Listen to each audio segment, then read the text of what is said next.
Hello, എല്ലാവർക്കും അവ്യാസ് home കുക്കിങ്ങിലോട്ട് സ്വാഗതം.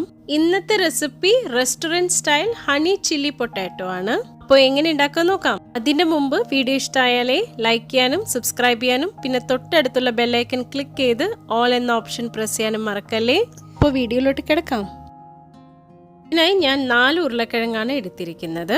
ഉരുളക്കിഴങ്ങിന്റെ തൊലിയൊക്കെ കളഞ്ഞ് ഇതേപോലെ നീളത്തിൽ കട്ട് ചെയ്തെടുത്ത് വെള്ളത്തിൽ വെച്ചിട്ടുണ്ട് കേട്ടോ. നമ്മുടെ ഫ്രഞ്ച് ഫ്രൈസ് ഉണ്ടാവില്ലേ, അതേപോലെ നീളത്തിലാണ് കട്ട് ചെയ്തെടുത്തിരിക്കുന്നത്. ഇനി ഉരുളക്കിഴങ്ങ് വേവിക്കാനായിട്ട് ഞാൻ കുറച്ച് വെള്ളം എടുത്തിട്ടുണ്ട് കേട്ടോ. അപ്പോൾ വെള്ളം ഏകദേശം തിളച്ച് വന്നിട്ടുണ്ട്. ഞാനിപ്പോൾ അതിലോട്ട് 1 ടീസ്പൂൺ ഉപ്പിട്ടു. ഇനി അരിഞ്ഞു വെച്ച ഉരുളക്കിഴങ്ങില്ലേ, അതിനെ നമുക്ക് ഇട്ട് കൊടുക്കാം. ഉരുളക്കിഴങ്ങ് നല്ലപോലെ വേവിക്കേണ്ട ആവശ്യമില്ല, പകുതി വെന്താൽ മതി. 5 മിനിറ്റ് നല്ലോണം തിളച്ച് വന്നപ്പോൾ പകുതി വെന്തിട്ടുണ്ട്. ഇനി ഞാൻ അതിന് വെള്ളം ഊറ്റി ഒരു പ്ലേറ്റിൽ ആറാൻ വെക്കുന്നുണ്ട്. ആറിയതിന് ശേഷം ഇതിലോട്ട് നമുക്ക് 1 ടേബിൾ സ്പൂൺ മൈദപ്പൊടിയും 1 ടേബിൾ സ്പൂൺ അരിപ്പൊടി. അരിപ്പൊടിയുടെ പകരം നിങ്ങൾക്ക് കോൺഫ്ലവർ പൊടി ഉപയോഗിക്കാം. ഇനി കൈ വെച്ചിട്ട് ഇതിനെ നല്ലപോലെ തിരുമ്മിയെടുക്കാം കേട്ടോ. കൈ വെച്ച് എല്ലാ ഭാഗത്തും നല്ലോണം തിരുമ്മിയതിന് ശേഷം ഇതിനെ നമുക്ക് മാറ്റി വയ്ക്കാം. ഇനി വേറൊരു ബൗൾ എടുക്കാം. അതിലോട്ട് 2 ടേബിൾ സ്പൂൺ മൈദപ്പൊടി എടുക്കാം. പിന്നെ 2 ടേബിൾ സ്പൂൺ അരിപ്പൊടി. അരിപ്പൊടിയുടെ പകരം കോൺഫ്ലവർ പൊടി അല്ലെങ്കിൽ ആരോ റൂട്ട് പൗഡറും എടുക്കാം കേട്ടോ. ഇനി കുറച്ച് വെള്ളം ആഡ് ചെയ്തിട്ട് നമുക്ക് നല്ലപോലെ ഇതിനെ മിക്സ് ചെയ്തെടുക്കാം. ഒരു ഫൈൻ പേസ്റ്റ് ആക്കിയിട്ട് എടുക്കണം. ഒരുപാട് വെള്ളം പോലെ കൺസിസ്റ്റൻസി ആവാൻ പാടില്ല, നല്ല തിക്ക് കൺസിസ്റ്റൻസിയിൽ തന്നെ വേണം. ഇതേപോലെ. ഇനി നമുക്ക് നമ്മൾ ഉരുളക്കിഴങ്ങ് കോട്ട് ചെയ്ത് വെച്ചിട്ടുണ്ടായിരുന്നില്ലേ, അതിനെ ഇതിലോട്ട് ഇട്ട് കൊടുക്കാം. ഇത് നമ്മൾ സെക്കൻഡ് കോട്ടിങ് ചെയ്യണ പോലെയാണ്. ഇനി ഇതിനെ നമുക്ക് നല്ലപോലെ മിക്സ് ചെയ്തെടുക്കാം കേട്ടോ.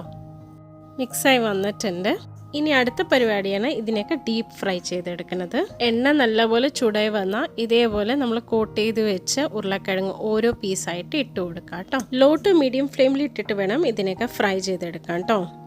ഇപ്പോൾ ഫ്രൈ ആയി വന്നിട്ടുണ്ട്. നമുക്കിതിനൊക്കെ കോരി മാറ്റാം. ഇതേപോലെ ബാക്കിയെല്ലാം നമുക്ക് വറുത്തെടുക്കാം കേട്ടോ. ഇപ്പോൾ ഇതേപോലെ ഞാൻ എല്ലാം വറുത്തെടുത്തിട്ടുണ്ട് കേട്ടോ. നമുക്ക് നല്ല ക്രിസ്പി ആയിട്ട് കിട്ടും.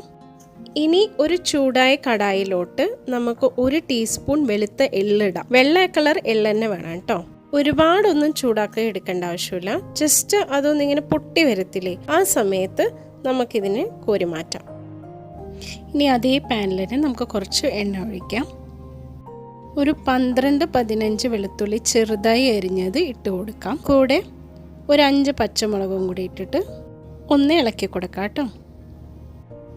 ഇനി 1 ടീസ്പൂൺ എള്ള് ആഡ് ചെയ്ത് കൊടുക്കാം. എന്നിട്ട് അതിനെയും ഒന്ന് നല്ലപോലെ ഇളക്കി ഇതെല്ലാം കൂടി ഒന്ന് നല്ലപോലെ മൊരിഞ്ഞ് വരുന്ന വരെ 2-3 മിനിറ്റ് ഇളക്കി കൊടുക്കാം. ഇനി നമുക്ക് 1 ക്യാപ്സിക്കം നീളത്തിൽ അരിഞ്ഞതും കൂടെ 1 സ്പ്രിംഗ് ഓണിയൻ ചെറുതായി അരിഞ്ഞതും കൂടിയിട്ട് ആഡ് ചെയ്ത് കൊടുക്കാം. ഇനി 3-4 മിനിറ്റ് കൈവിടാതെ നല്ലോണം ഇളക്കി വഴറ്റി കൊടുക്കാം കേട്ടോ. ഇപ്പോൾ ഇത് ഏകദേശം വഴന്ന് വന്നിട്ടുണ്ട് കേട്ടോ. ഇനി നമുക്ക് ഇതിലോട്ട് 1 ടീസ്പൂൺ ഉപ്പും 1 ടീസ്പൂൺ പഞ്ചസാര ഇട്ട് കൊടുത്തിട്ട് നല്ലപോലെ ഇളക്കി കൊടുക്കാം. ഇനി കുറച്ച് സോസൊക്കെ ആഡ് ചെയ്ത് കൊടുക്കാം കേട്ടോ. 1 table spoon soya sauce, 2 table spoon red chilli sauce ഇട്ടിട്ട് ഒന്ന് ഇളക്കി കൊടുക്കാം. ഇനി ഞാൻ ഇതിലോട്ട് 1 ടേബിൾ സ്പൂൺ ടൊമാറ്റോ കെച്ചപ്പും കൂടെ ഒരു 1/4 ടീസ്പൂൺ പെപ്പർ പൗഡറും കൂടി ആഡ് ചെയ്ത് കൊടുക്കണം.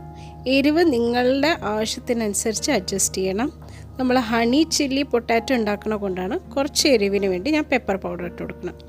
ഇനി ഇതിനെ നമുക്കൊരു 3 മിനിറ്റ് നല്ലപോലെ കൈ എടുക്കാണ്ട് ഒന്ന് ഇളക്കി കൊടുത്തിട്ട് 1/2 ഗ്ലാസ് വെള്ളം ഒഴിച്ചു കൊടുക്കാം. ഇപ്പം ഞാൻ ഈ കപ്പിലെടുത്ത് കുറച്ച് ബാക്കി വന്നിട്ടുണ്ട് കേട്ടോ. എന്നിട്ട് അതിനെ നമുക്ക് നല്ലപോലെ ഒന്ന് ഇളക്കി കൊടുക്കാം. ഇനി ഈ സോസിനെ കുറച്ച് തിക്കാക്കാൻ വേണ്ടിയിട്ട് ഞാൻ ഇതിലോട്ട് 2 ടീസ്പൂൺ കോൺഫ്ലോർ ആഡ് ചെയ്ത് കൊടുക്കുകയാണ്. എന്നിട്ട് നല്ലപോലെ ഒരു സ്പൂണിട്ട് മിക്സ് ചെയ്ത് ഡൈല്യൂട്ട് ചെയ്തിട്ട് സോസിലോട്ട് ഒഴിക്കാം. അപ്പോൾ നമുക്കൊരു തിക്ക് സോസായി കിട്ടാൻ വേണ്ടിയിട്ടാണ് നമ്മളിത് ചെയ്യണത്. നിങ്ങൾക്കിപ്പോൾ കാണാൻ പറ്റും, ഇപ്പോൾ തന്നെ നമ്മളുടെ ഗ്രേവി കുറച്ച് തിക്ക് കൺസിസ്റ്റൻസിയായി വന്നിട്ടുണ്ട്. പിന്നെ നമ്മൾ ഇതിൻ്റെ മെയിൻ ഇൻഗ്രീഡിയൻ്റ് ആണ് ആഡ് ചെയ്ത് കൊടുക്കുന്നത് ഹണി. ഞാനിവിടെ ഏകദേശം ഒരു 2 ടേബിൾ സ്പൂൺ ഹണിയാണ് ആഡ് ചെയ്ത് കൊടുക്കുന്നത്. ഈ 1 മിനിറ്റ് നല്ലപോലെ ഇളക്കി യോജിപ്പിച്ചെടുക്കാം കേട്ടോ. ശേഷം ഇതിലോട്ട് കുറച്ച് സ്പ്രിംഗ് ഓണിയൻ മാത്രം ഞാൻ ആഡ് ചെയ്ത് കൊടുക്കുന്നുണ്ട്. ഇനി നമ്മുടെ വറുത്ത് വെച്ചിരിക്കുന്ന ഉരുളക്കിഴങ്ങ് അതും കൂടി ഇട്ട് കൊടുക്കാം. എന്നിട്ട് ഇതിനെ ഒരു 3-4 മിനിറ്റ് നല്ലപോലെ ഒന്ന് ഇളക്കി കൊടുക്കാം. നമ്മളെ ഹണി ചില്ലി പൊട്ടാറ്റോ റെഡിയായി വന്നിട്ടുണ്ട്. ഇനി നമുക്ക് സെർവിങ് ഡിഷിലോട്ട് മാറ്റാം. വളരെ ടേസ്റ്റി ആയിട്ടും പിന്നെ കുട്ടികൾക്കൊക്കെ ഒരുപാട് ഇഷ്ടപ്പെടുന്ന ഹണി ചില്ലി പൊട്ടാറ്റോ എല്ലാവരും ട്രൈ ചെയ്ത് നോക്കണം വീട്ടിൽ. ഇനി സെർവ് ചെയ്തതിന് ശേഷം നമുക്ക് ഇതിലോട്ട് എള്ള് ചൂടാക്കി വെച്ചിട്ടുണ്ടായിരുന്നില്ലേ, അതിന് ഇതേപോലെ ഇതിന് മേലെ ഇങ്ങനെ ഇട്ട് കൊടുക്കാം. കൂടെ കുറച്ച് സ്പ്രിംഗ് ഒണിയനും കൂടി ഇങ്ങനെ അലങ്കാരത്തിന് ഇട്ട് കൊടുക്കാം കേട്ടോ. എല്ലാവരും ട്രൈ ചെയ്ത് നോക്കിയിട്ട് നിങ്ങളെ ഫീഡ്ബാക്ക് കമൻറ്റ് ബോക്സിൽ അറിയിക്കണേ. അപ്പോൾ ഇനിയും പുതിയ റെസിപ്പി ആയിട്ട് വീണ്ടും കാണാം. അതുവരേക്കും ബൈ.